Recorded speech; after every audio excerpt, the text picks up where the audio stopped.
Arabian খেপসা নামটার মধ্যে একরাশ আবেগ একরাশ স্বাদ। সেদিন ফজলুল করিম কাকা ফোন করে বলল, আজ তোকে খেপসা খাওয়াবো। এটা শোনার পরে মনটা খুশিতে নেচে উঠলো, কারণ খেপসা মানে রাজকীয় খাবার, আনন্দের মিলন মেলা। সকালে আড্ডা বাজারে মোস্তফাকে অর্ডার করে রেখেছিলাম যে আমাদেরকে রাত্রেবেলা খেপসা দেওয়া লাগবে, কিন্তু সেদিন প্রচন্ড গরম পড়েছিল।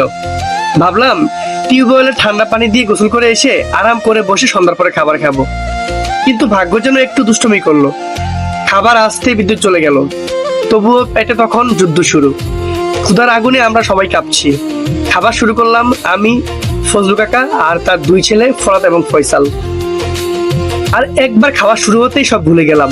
চিকেনটা ছিল একদম পারফেক্টলি কুকড, নরম রসালো আর মশলার ঘ্রাণে ভরপুর। সালাদের ফ্রেশনেস আর মশলার ভারসাম্য একবারই ঠিকঠাক।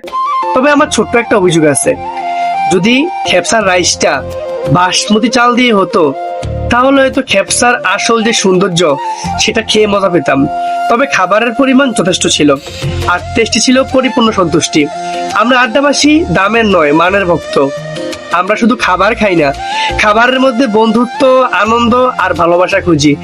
আর সেই খেপসা আজও মনে পড়লে জিভে জল আসে, হৃদয়ে একরাশ উষ্ণতা ছড়িয়ে যায়।